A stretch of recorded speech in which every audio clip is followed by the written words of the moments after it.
Praise the Lord. கர்த்தரும் ரட்சகருமாகிய இயேசப்பா நாமத்தினாலே அன்பின் வாழ்த்துக்கள். ஒரு வசனத்தை வாசிக்கலாம். மத்தேயு எழுதின சுவிசேஷ புஸ்தகம் 11ஆம் அதிகாரம் 21ஆம் வசனம். கோராசினே உனக்கு ஐயோ, பெத்சாயிதாவே உனக்கு ஐயோ, உங்களில் செய்யப்பட்ட பலத்த கிரியைகள் தீருவிலும் சீதோனிலும் செய்யப்பட்டிருந்தது. ஆனால் அப்பொழுதே ரட்டுடுத்தி சாம்பலில் உட்கார்ந்து மனம் திரும்பி இருப்பார்கள். அல்லேலூயா.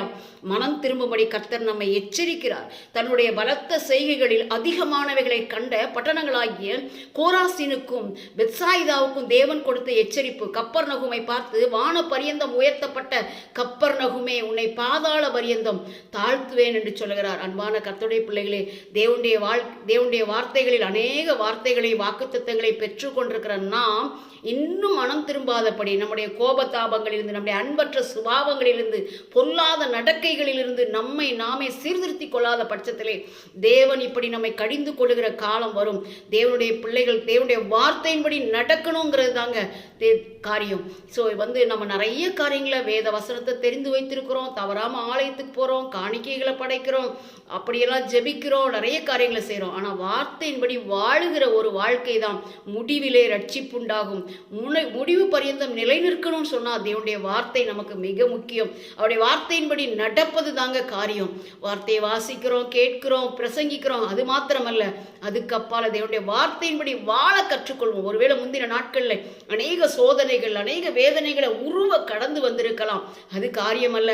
அது நம்மை மெருகூற்றுவதற்கு, நம்முடைய விசுவாசத்தை இன்னும் பலப்படுத்துவதற்கு, நான் சோதித்த பின்பு பொன்னாக விளங்குவேன் என்று யோபு சொல்லுகிறது போல, சோதனை காலம், வேதனை காலத்தை கடந்து வந்த பிறகும் மனம் திரும்பாமல் போனாதாங்க தப்பு. மனம் திரும்பணும்.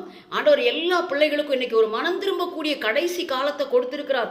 இந்த நாளிலாகிலும், உனக்கு கிடைத்த இந்த நாளிலாகிலும் உன் சமாதானத்துக்கு ஏற்றவைகளை நீ அறிந்திருந்தாயானால் உனக்கு நலமாயிருக்கும் என்று ஆண்டவர் சொல்லுகிறார். இன்றைக்கு சமாதானத்திற்குரியவைகளை அறிந்து கொள்ளுங்கள். பகை உண்டாக்குகிற வழிகளையும், பிரிவினை உண்டாக்குகிற வழிகளையும், அன்பற்ற காரியங்களையும் பேசி பேசி ஒரு மனதை கெடுத்து எந்த இடத்திலும் நாம் செயல்படுவோம் என்று சொன்னால் தேவனுடைய வார்த்தைக்கு விரோதமான ஒரு வாழ்க்கை.